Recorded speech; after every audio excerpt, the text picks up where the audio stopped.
Hello, everyone. Welcome to our Three Works program. My name is Nahed Mansour, and I am the Senior Manager of Programs at the Gardiner Museum. You will notice your mics and videos are muted, and the chat option has been disabled. However, there will be a Q&A following today's conversation, and so we invite you to send us questions through the Q&A function at any point. Also, please note that this program is being recorded and live streamed through Facebook Live. Before we begin, I would like to acknowledge that Toronto is located on the treaty lands and ancestral territory of the Anishinaabe, the Haudenosaunee, the Petun, and the Mississaugas of the Credit Nation. The community we work in is the home to many Indigenous peoples from across Turtle Island, and we are grateful to have the opportunity to learn and live on this land. We're honored to have Magdalene Odundo as our guest artist today. She will be in conversation with the Gardiner Museum's Chief Curator, Sequoia Miller. As the program title suggests, they will be speaking to three of Magdalene's works in relationship to form. I'll now turn off my video and mic and hand it over to Sequoia. Great, thank you, Nahed. Hello, greetings. Welcome to everyone, folks who are joining us for the first time, and of course, return participants. It's great to have you with us.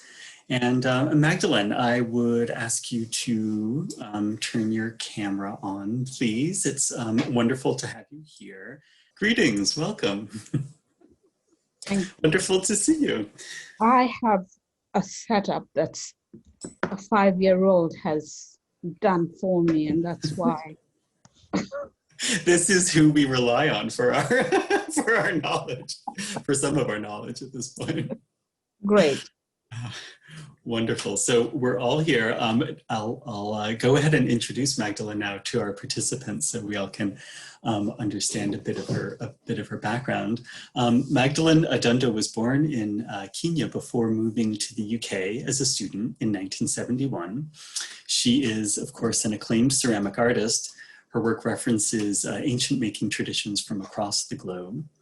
A major exhibition of Odundo's work at the Hepworth Wakefield in 2019, titled The Journey of Things, presented historical and contemporary artwork selected by the artist alongside Odundo's elegant ceramics, as well as her prints, drawings, and glass installations. Her work can be found in permanent collections, including the Metropolitan Museum in New York, the British Museum in London, and the Art Institute of Chicago, as well as the Gardiner Museum, of course, here in Toronto. Odundo has dedicated much of her career to art education, acting as a lecturer and mentor to many young artists and encouraging them to explore ceramic art in their own practices. From 2004 to 2014, she was professor of ceramics at the University for Creative Arts. Odundo is now Professor Emerita and was made Chancellor of the University in 2018. Magdalene Odundo was made a Dame, DBE, in the Queen's New Year Honors for her contributions to art and art education. Congratulations for that last honor, and again, welcome, Magdalene Odundo. Thank you. I am going now to start to share my screen so that we can all look at some of Magdalene's work. Great, so hopefully now folks should be seeing a phenomenal untitled work by Magdalene Odundo. It's from 1994. And as the title of the series suggests, we'll be looking at three works of Magdalene's today and discussing them. So Magdalene, let's jump right in on this one and what it looks like and what it feels like. And I've really had a great time in the last few hours kind of taking a look at this and letting my eyes kind of wander over the piece in its image form. I'd ask you maybe just to start off by asking what your favorite part of the form is now, looking at it. You made it about 25 years ago. I'm curious how you see it and what part or parts are standing out to you now. First, let me apologize for not using the one at the Gardiner Museum, which I love dearly, but I just couldn't find an image of it. I should have asked you to send me an image. Apologies for the faux pas. But, oh, not at all. We're happy to have variety. I look at this piece and I think of it really sort of emerging from nowhere and from somewhere. And it just reminds me of the fact that form, objects, and things have always exist within a space, and the void around it actually shapes the form that is us all.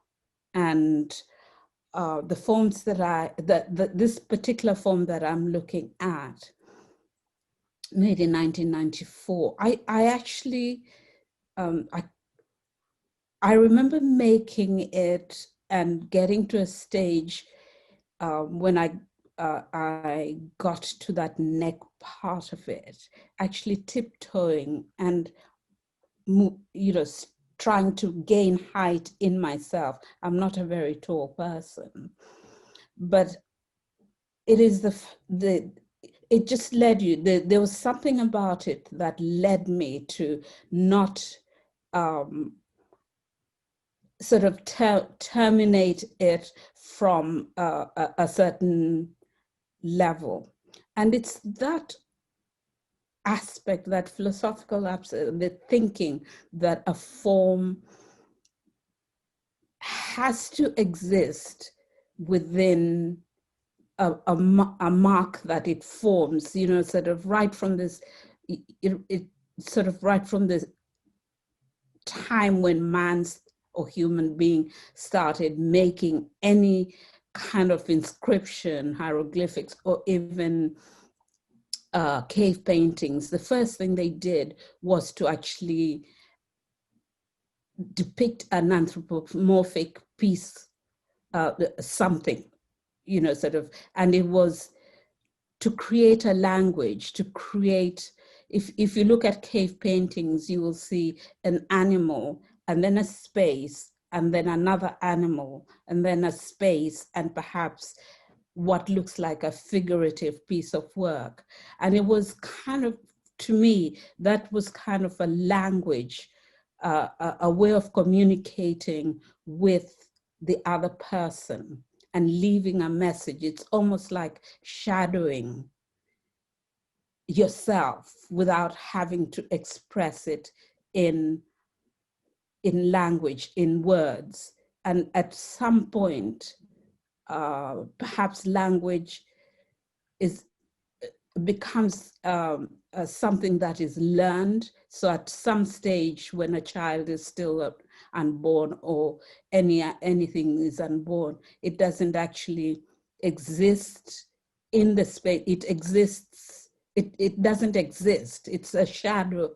It's an imagined, a child is an imagined thing until it's born, and it fills that space, and then it relates to the mother, it relates to the other things around it. And language is not necessary, because you can still feel the mother or the people around it can almost imagine what that newborn thing is trying to be. Yeah. And exist. And it's that fascination for me that, sort of, we cannot, sort of the notion that you cannot exist, a box cannot exist unless, the four corners are surrounded by space. And, a dance, a performance cannot be performed without that performer actually existing and making that movement, and the void in between, the space that is not filled, defines that action and that person. Do I make sense? Oh my gosh, yeah, it's actually really moving the way you just the way you describe these relationships between presence and shadow and void and existing and non-existing. And you've opened up a whole bunch of questions for me around language too, I think is amazing. I'm really glad and intrigued by you bringing that into the conversation. And birth to like becoming sort of origin. I think one question for me that comes out of what you've just described is wondering for you sort of the whether or the extent to which these boundaries between say the void around this artwork and the void within the artwork, or we can think of it as the existence of the artwork, whether these boundaries are permeable or how permeable they are or how stable they are, if they're static or if they're always is sort of becoming, in a sense, always becoming in relationship to each other. I think, you know, the ceramics is clay is a wonderful thing, and particularly ceramics is particularly, it's almost, it enables us to live within and without the form, because you know that it's hollow. You're not actually hollowing and chipping away, you're actually embracing, you're enclosing, but at the same time, you know that it contains. It's very important. It's very powerful because what is contained inside is manifested by the outside form. And therefore, it in a sense, it is actually, it reminds me very much of certain ceramics that are used and that were used, you know, sort of thousands of years ago and still used in certain countries, where a medicine man, a medicine person can use pots as a means of healing and curing. You get in certain societies, particularly, you know, sort of in certain societies in Africa, where the physician actually commissions a person to make a vessel in clay that will enable him to use to heal the people who come to them. So the inside and the outside are very important. And when I've made my pieces, inside of the pieces have been and will always be as important as the outside, even if enclosed completely and just have a breathing space, very much like the Southwest Coast, the Nimbra pots, where, you know, you were buried with a piece of a vessel, but you always had to have a hole to give it soul and to give it life and to let it breathe. Mm-hmm. And this notion of this reality of having a layer, a wall between the inside and the outside is very much like, you know, sort of every living thing's built, whether it's a flower or a bee or people, we build shelters to contain us. And within those shelters, there is the void and the void inside, the void outside, and the solid. And ceramics is amazing in that sense, because most potters, most of us kind of spend our lives engaging in making work with clay and then wanting to actually dress it and lace it with a glaze so that you're giving it that extra strength, either permeability or a defense mechanism that says, no, you can't get in or you can't get out. But it's the beauty of being able to make a container, a vessel that contains the spirit of who we are and what we are. And you know, sort of just looking at this piece, I can remember actually sort of making it and getting up at night and thinking, oh, what film did I see that made me make a piece like that? Or what plant had I seen that made me do this? And in a dream, in a way, when you kind of doze off and fall asleep and you have these really strange dreams, you always dream that something is coming towards you or going away from you, and you can't capture it. And it's that, if you can capture it, it's a form that you're capturing. It's something that you're holding on to. So it's metaphorically, you're actually thinking that you're holding on to something, but it's a dream. Right. So it's like a shadow. Even. It is like a shadow. It exists, but then it doesn't exist. Mm. So you can play around with that. So I think the inside for me is very much like a shadow, because I know it exists and I know it actually complements the outside. But the outside, I can actually add these flamboyant nodules, or, make it sharpen it. I've had people who've said that, certain pieces frighten them. And maybe that is the reaction that I want, but it is, you mentioned the notion of strength and that solidity that is, sort of solidifies a form so that it actually, it states that it exists within that emptiness. Is very important. It's asserting that you're alive. Oh my gosh. Yeah. That's so beautiful. So I would think of that assertion of presence and of self and the fact of being alive is in large part in your work through the profile of the images, of the line that appears, but it's also through the opening. And I think if we look at sort of the top of the neck of this piece and the opening and the rim and the little nodule at the top of the rim,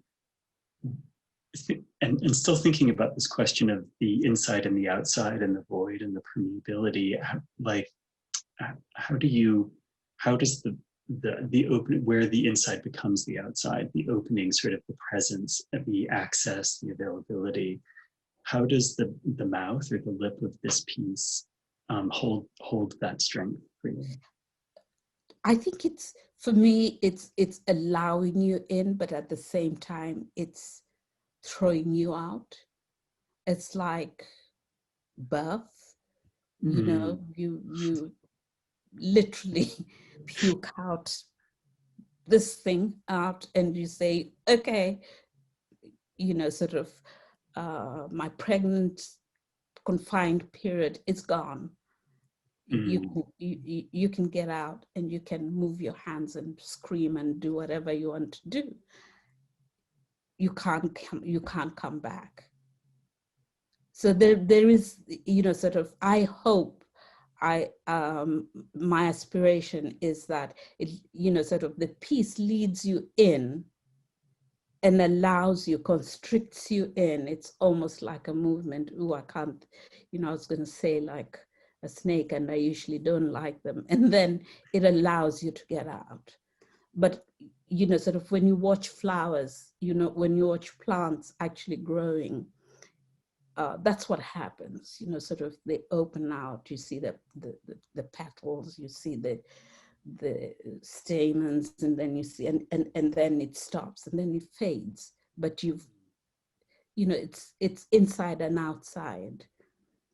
And, it contains and uncontains. And that extra sort of tip on the rim just gives that, for me, it accentuates the bits that are human, the bits that are not absolutely perfect in a human being, the fact that our gestures are made in a way, in a manner that actually, sort of states who we are. They are different. We are all sort of bodies and people, but we all have different gestures, and invite people to actually interpret what we're saying with our bodies and our hands. So it's there to flatter. It's there to animate it, but it's there also to say, maybe don't touch, otherwise I'm going to tip. And I thank you for verbalizing, saying out loud that the notion of the kind of bringing you in and pushing you out again. That's really, I mean, now that you say that, that's very much how I'm responding to the work, but I hadn't identified it. So like hearing you say that, that's absolutely one of the feelings that it gives me, the sense of kind of drawing me in and drawing me inside, but also in a way kind of keeping me from staying inside in a sense, and keeping the movement. It's verbalizing what you can't actually always express or say. Yeah.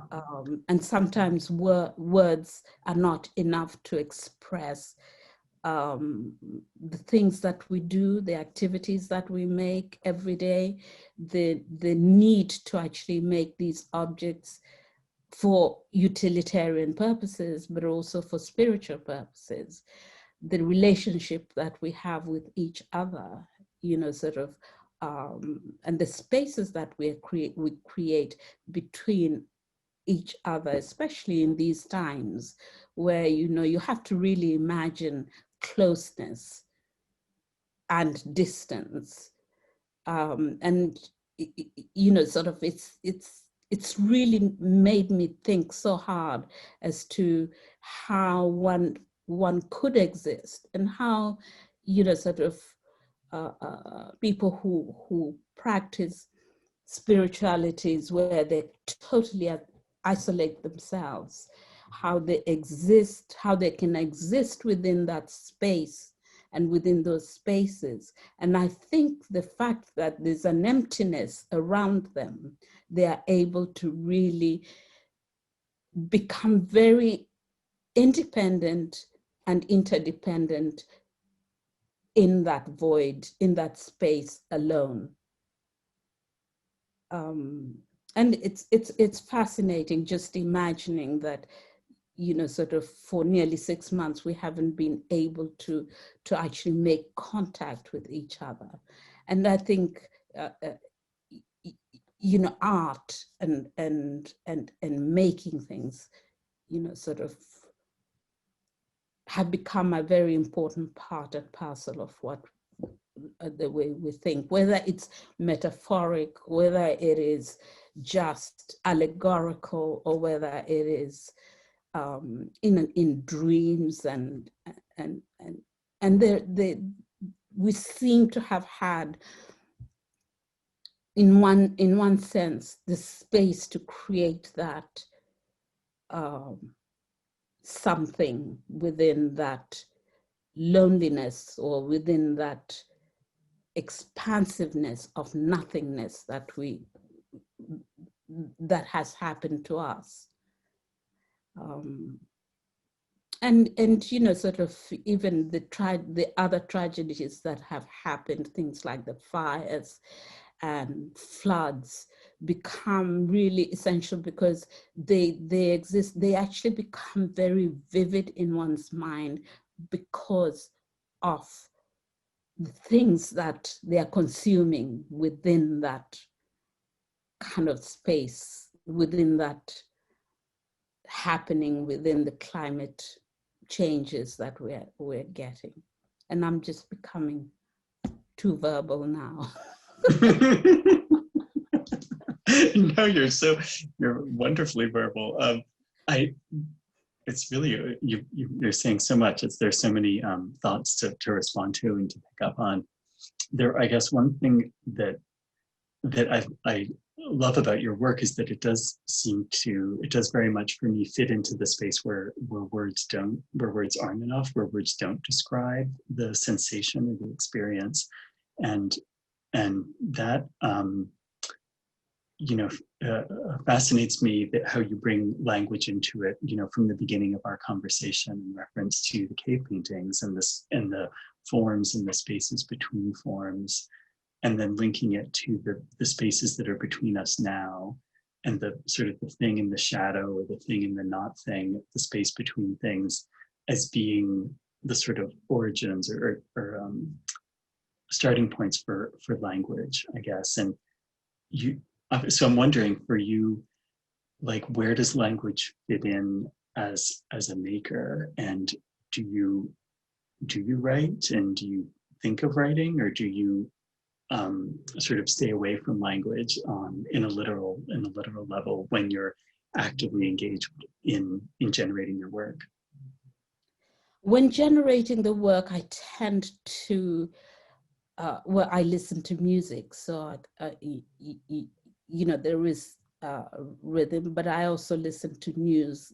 Sort of we have a wonderful choice of radio stations here, which is often much easier than kind of putting a record on. And throughout the day, you can have a variety. You can have drama as well as have newscasts. And at the moment, I do tend to turn off a lot of news. But I've always tended to work on my own, so I kind of speak to myself and to the work on its own. I'm not a great writer. I have attempted to use verbose language, and I always, fail in actually saying what I want to say. And it has it is simpler for me to make the work. It is simpler for me to draw and to express myself that way. And I hope, by engaging with other arts, particularly, arts that involve movement. I love watching acrobats. I love watching dance, dancers, because I think the contortion that they bring into the notion of making are very important. But sort of when you actually see a painting, a good painting, when you look at a painting made by, for argument's sake, Vermeer, and there's a stillness within the people that he painted, but it's actually much more important to look at the canvas as a whole and look at the spaces that he has actually placed, that Vermeer placed the portrait or the person within that canvas. Because without it would be, I can't imagine, it would be very impossible to read. And we'll go back to those cave paintings. Without the relationship within the spaces that they were made, it is impossible for us to kind of decipher how, why and what they were trying to say. So actually the written language, the written word is not, I think it's important, particularly for critiques, but particularly for people who are able to describe things that way, to be able to script and write. And a good book, I can say, good book makes you jump and makes you want to go back into your studio and try to mimic that. Poetry can do that. I haven't personally, I've always written just for my lectures, and just to be able to formulate to be able to actually formulate the words and to be understood, and to sort of to articulate what I'm trying to say. I don't often say it as well as the making of the work. I'm going to move us ahead to the next piece. This has been really wonderful to hang with this one, but we can start looking at this, and maybe I'll pick up on a question from. Well, I guess one thing that I was wondering about, and also in reference to what you just said, in terms of speaking about your work in the format of lectures, I'm thinking about your teaching and how teaching seems to have been an integral part of your working for some time. And one aspect of teaching is that it does kind of force or encourage you as an artist to articulate what you're doing, that you have to speak to some level about what you're thinking about and how you're approaching your work. And I'm wondering if you what your thoughts are about how teaching has impacted your way of understanding your work.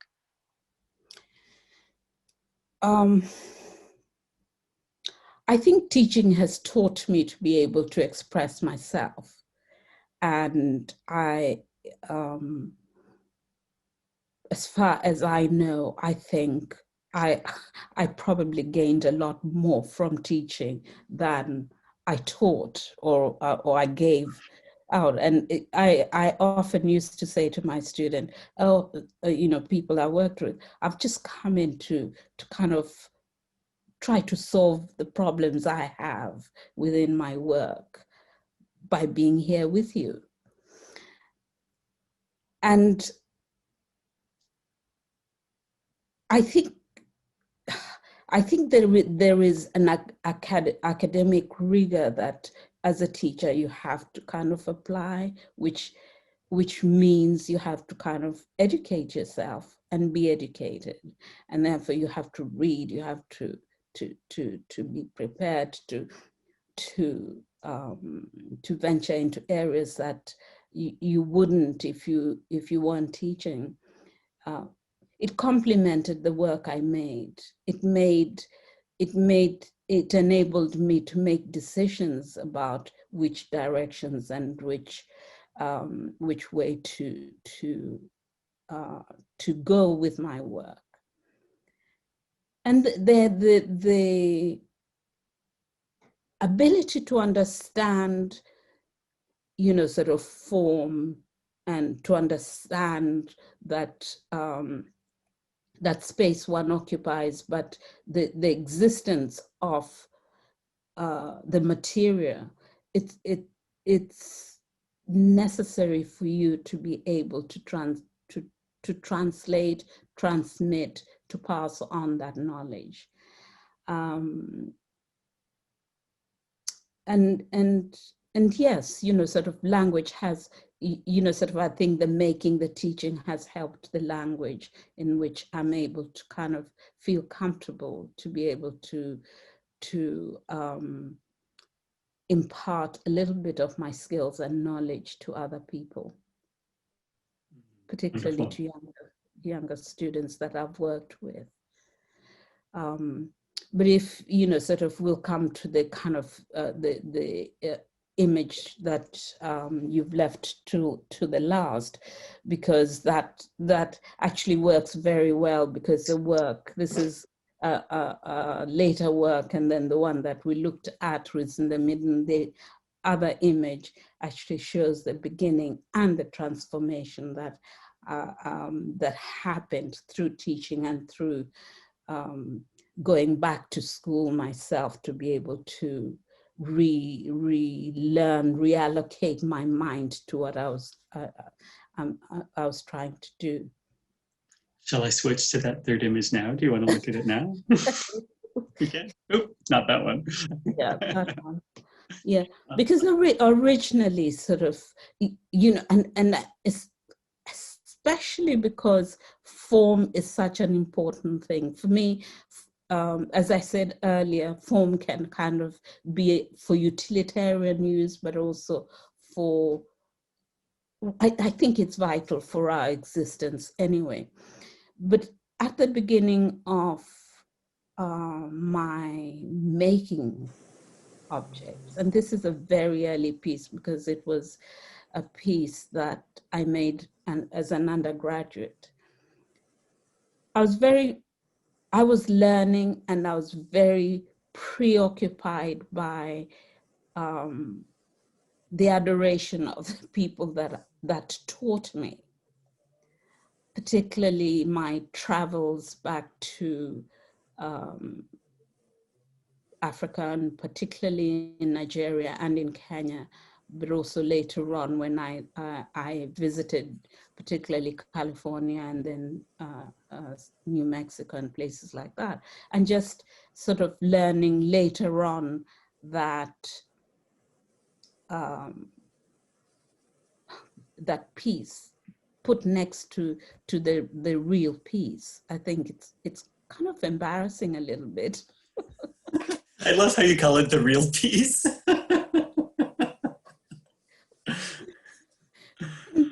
During the journey of things, for it, sort of to be placed next to this amazing Nupe piece, I kept walking into the exhibition and thinking, I should really remove it, because it just... It's funny to revisit our former selves in these ways, isn't it? It is. And really, I mean, it was the first museum piece bought. I didn't realize that, and I'd completely forgotten about that, but it was bought at my undergraduate degree show. Mm. But I still think it has an energy of naivety and learning, and at the time also trying very hard not to make Nupe pots. So I kind of tried to alter the decoration, and the decoration kind of actually detracts from how badly that form is. Be gentle with yourself. I would ask you maybe to describe the project of Journey of Things a bit for some of our participants who might not be familiar with it. The journey, where do I begin with the Journey of Things? The Journey of Things was a very interesting exhibition because it actually happened when I was physically really ill. It came in, I'd kind of collapsed with I don't know why, but I ended up with a sepsis that nearly killed me, really. And I'm very lucky to be alive. So the Journey of things happened. I mean, I collapsed in December 2017, and they were thinking of the exhibition in 2018. And so it happened in February 2019.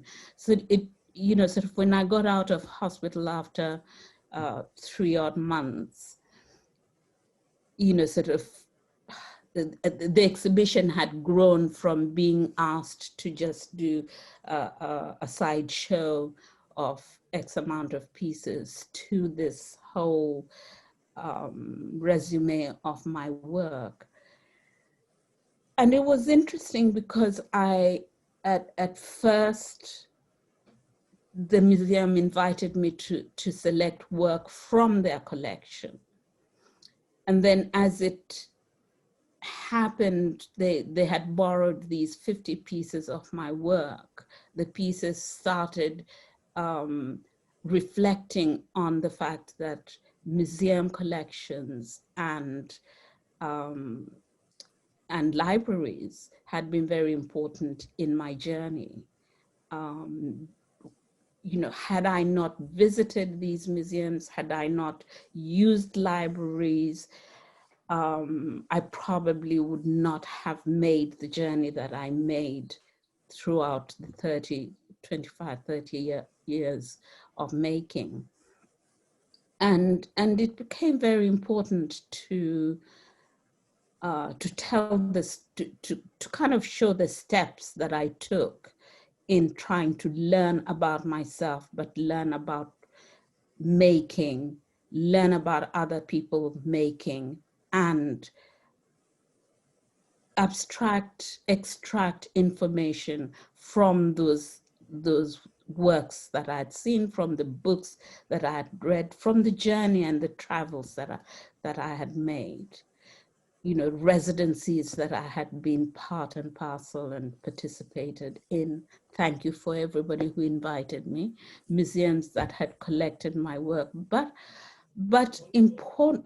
What actually was important is just the discovery of who I was in relation to my siblings, in relation to my life up to then, and having this thing that forced me to be able to have to really appreciate what living is all about. Because when I talk about shadows and imaginations and imaginary times, but those 3 months, in fact, the whole last 2 years have been very, very dark in kind of really thinking about life in general. Mm-hmm. And this notion of containment, containing and uncontaining is very, very important, because our bodies and our thoughts are very important. And I think when we contain them in the things we make, they make more sense. Life becomes more sensible. And, I often think about performance artists and installation artists and think of how wonderful it is that they can live in the moment and not dwell too much on what next, because their performances change up and down.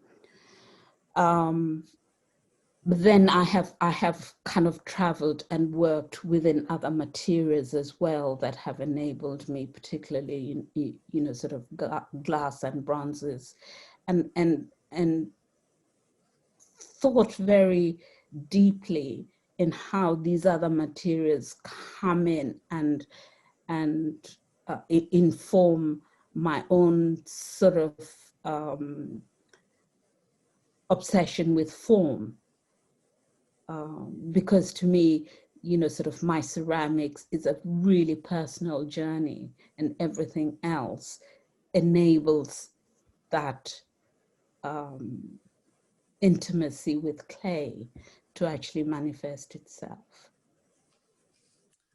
Thinking of that intimacy with clay, you brought up this question of touching in regard to the first piece that we were looking at, and I'm curious how touch works for you with your pieces. They're obviously generally meant to be looked at rather than held, but do you think of holding them, or do you respond to people holding them in certain ways? I think it's very important, and I know my work has become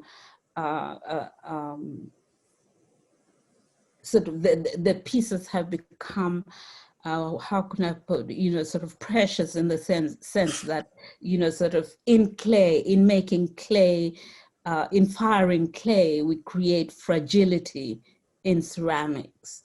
And that's something that we cannot change, because we've fried the clay.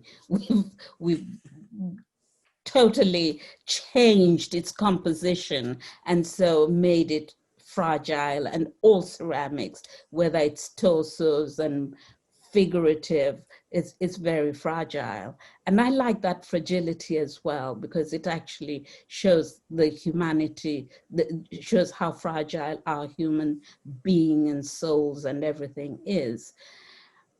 But when I'm making them, and initially all the work was made so that you can embrace them. And when I take them out of the kiln, you have to kind of feel them and touch them. When I'm making them, they have to withstand that momentum of a banding wheel and the force in which you're thumping and walking around. They're as fragile as a little child who's totally dependent, a baby who's dependent on us.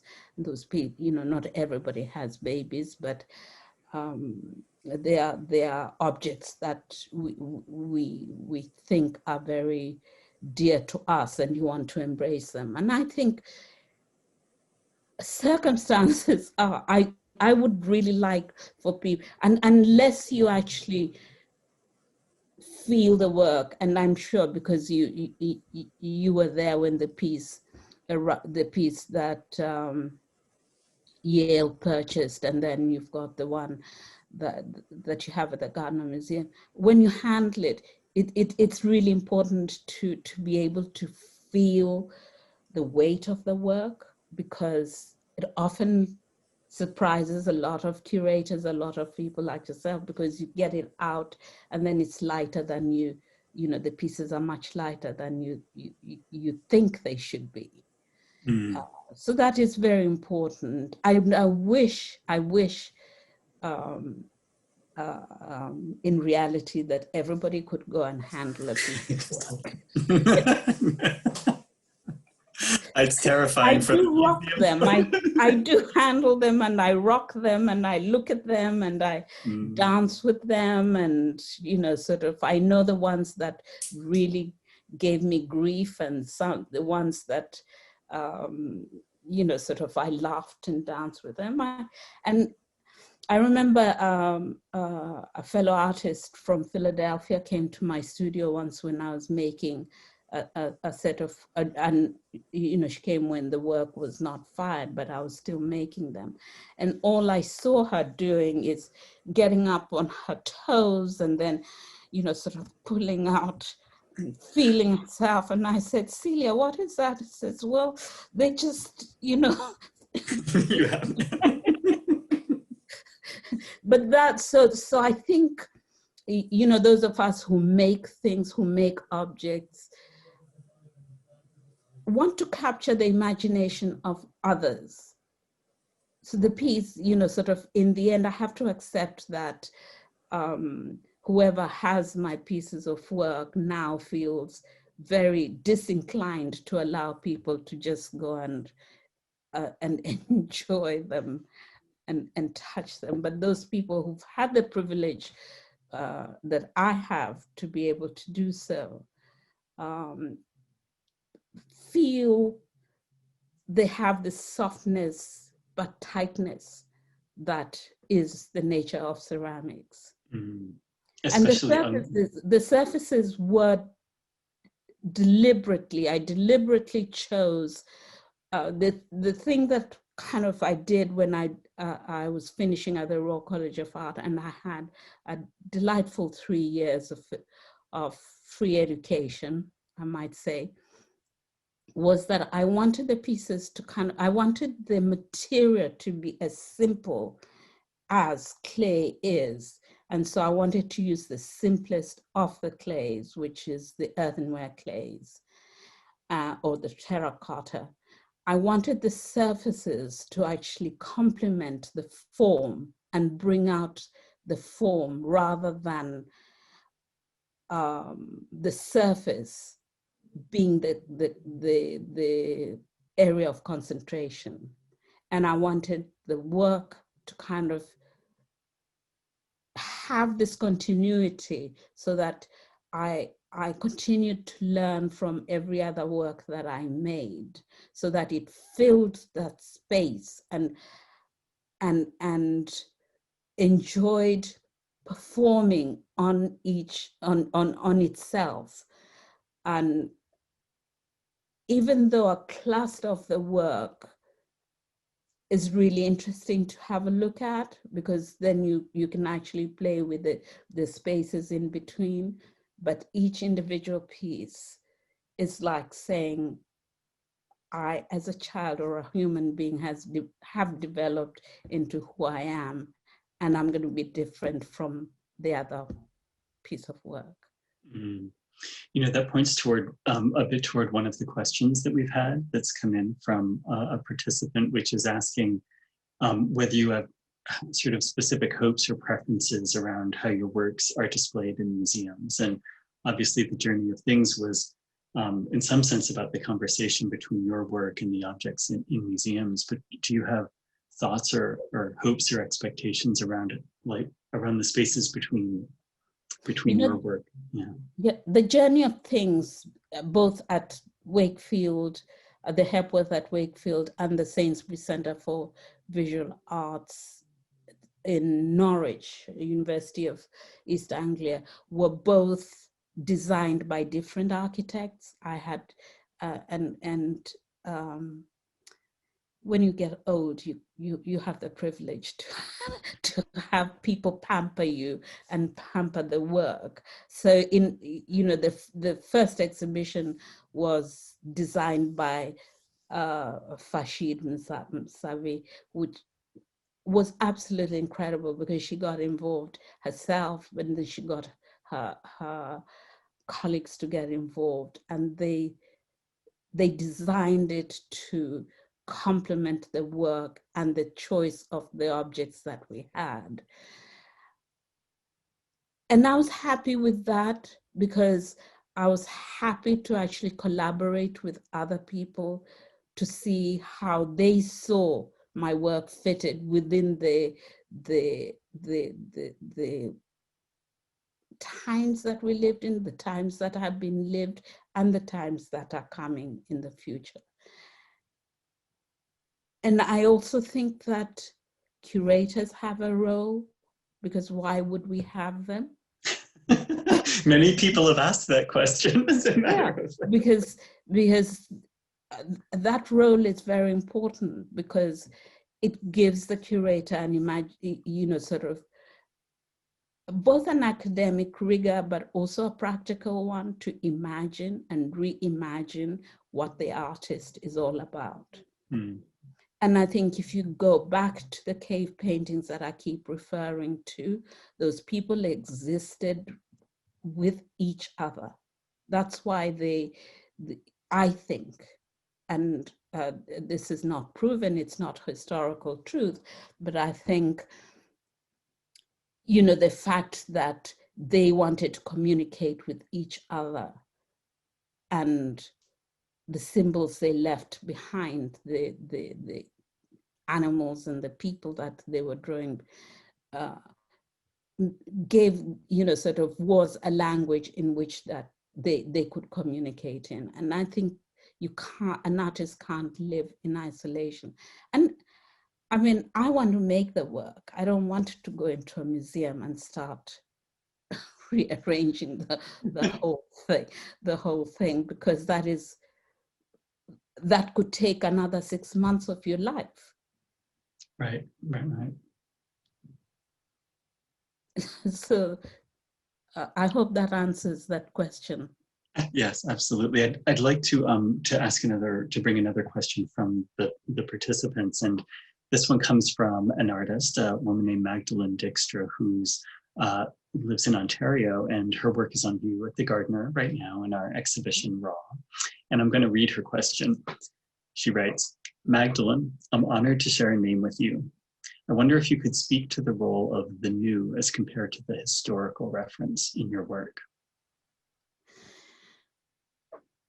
The new is very important because it's the immediate, it's the present. And each time I make a piece, it's new, I hope. It echoes the past, but it also hopefully tells what the future piece or the future is going to hold. But for me, the new is the present, because everything is being engaged, I'm engaging at the moment. And hopefully, because I think, I have, my work is set by having series and, going from a certain series, and I haven't changed much, but each piece, there's never been two pieces that are alike. And I think I might one day make twins that are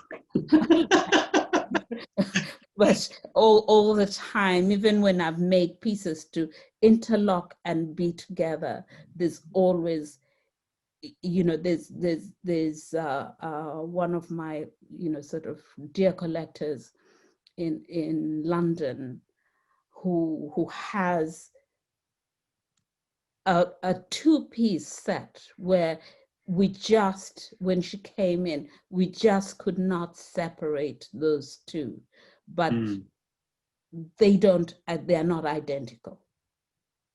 Because but they belong together in some way. Yeah, they belong together. It's, you know, sort of, it's because when I'm making that particular, or when I'm finishing a particular piece, it has to have it automatically has its own stance. And it you know, sort of, hopefully it distinguishes itself from the other. Again, you know, sort of to kind of make an example of dancers. If you're watching an ordinary dance or watching ballet, it's very easy to kind of see, you know, the prima donna, or the person who is central to the whole score as being different from the rest of the group. They may be doing exactly the same thing that was done yesterday, but each day they perform, they bring something currently new to the piece. It's a challenge. Thank you, Thank you, Magdalene. I'd like to bring in another question from the participants. This from artist Linda Sorman, and Linda's. Oh my God, she's probably going to ask me a difficult question. It's a wonderful question. So Linda's recalling earlier when you mentioned that medicine people would commission at times pots for healing practices, and she's asking whether you see your work as having a healing aspect to it, and sort of how they relate to healing. You know, I hope so. I hope that when that there's a certain piece, there's a certain piece, as in PEACE, not PI, whatever. And I hope that there is a certain calmness or disturbance that would make a person stop and reflect on the tightness of the neck, the opening that lets you breathe, allows you to breathe, and that they provide a certain calmness, but that this solid piece of work, the solid piece of something that is standing there in this expansiveness of nothingness, enables one to kind of dwell on one's inside and outside, just like the ceramic vessels that I make, and just like those pieces that the physician would have asked or would have commissioned for healing their people. And those pieces are very interesting. There's a particular group of people in sort of River State in Nigeria who make really charming pieces of work. They're all sorts, they're sculptural, they're very, very contemporary, and they're amazingly figurative if you look at them. And some of them are made with these nodules because they cough out all the diseases. They cough out the tuberculosis that you have and chuck it all out, so leaving you to calm, you know, to give you calmness through the herbs that are stashed around you. And you know, sort of, I'm not saying that some of the pieces like that first, the first piece, I think you know, I've actually heard somebody did tell me it frightens them. So it's not, you know, but that is a good reaction. That's a medicine too, because, you know, it takes you out of, you know, out of your comfort zone. And it reminds you that as human beings, we're not perfect. We've got all these nodules that are irksome. I love in a way how you're describing, in a sense, the healing aspect of the work are all of the aspects that you've been speaking to up until now. In a way, like that's the work in a sense. I'd love to ask you one final question. We're going over time a bit, but oh really? You know. I know it goes. I was totally frightened out of my wits, thinking we'll never be able to go beyond 10 minutes. Well, I think we're doing fine. I would, you know, I know that you are deeply inspirational to many people. Many artists and admirers of your work are deeply moved and inspired by your work. And in closing, I wonder if you would have any words for younger artists who are struggling, who are trying to find their way in their work, who are trying to understand the relationship to their work, who are trying to figure out what it means to make things now in such a strange time. Are there any thoughts? Well, first of all, I think young people are so damn lucky because they have the world at their feet. You know, they can make, I mean, particularly today with clay having been, you know, celebrated to the extent that, you know, every artist wants to make clay. Any ceramicist student, young person emerging as an artist should see themselves as being very lucky because everybody wants to work in clay. All the, you know, sort of, you know, I could name names, but, you know, the people who sell, you know, sort of paintings in the millions, the sort of are now making stuff in clay. And the expansiveness of clay is just such an amazing concept to have, but it's a material that is so versatile, so universal, so readily available. And I mean, as just to quote, to kind of mention Linda as well, you know, sort of you know, the work can be so, it can be everything, but the only thing that I feel that any emerging artist working in clay should have is that honesty of what they want to make and pursue what they want to make first and foremost, rather than, you know, sort of in a way pandering to what they think other people would want to make. And it's a lesson that I learned from Michael Cardew, who once said to one of the young African potters working with him, and he had started embellishing the work with palm trees and huts and things like that.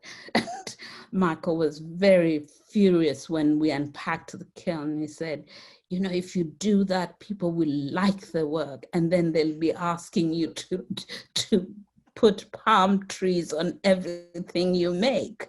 So I think that clay is a very honest piece of material, and it's that humility that clay has that one needs to kind of embrace. But you can make anything in clay.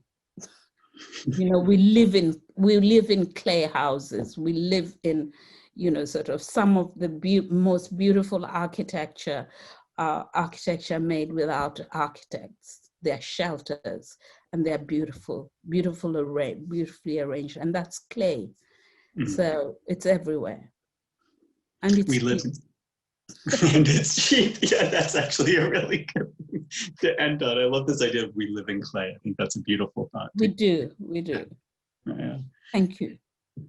Magdalene, Dame Magdalene, thank you very much for joining us today. This has been a real honor and a treasure and a real treat for me to be able to spend this time with you. It's been an honor and a privilege. And thank you for sharing, for asking me to share the platform with everyone. It's a real pleasure. Thank you everyone for joining us. We look forward to seeing you again at the Gardiner if you're in Toronto. And Magdalene, I look forward to our next conversation. Thank you. And I never congratulated you for going to the Gardiner. Well, thank you. I've been delighted to be here. Okay, wishing you well and many, many, many wonderful wishes all around. Thank you again. Thank you. Thank you, Sequoia. Thank you.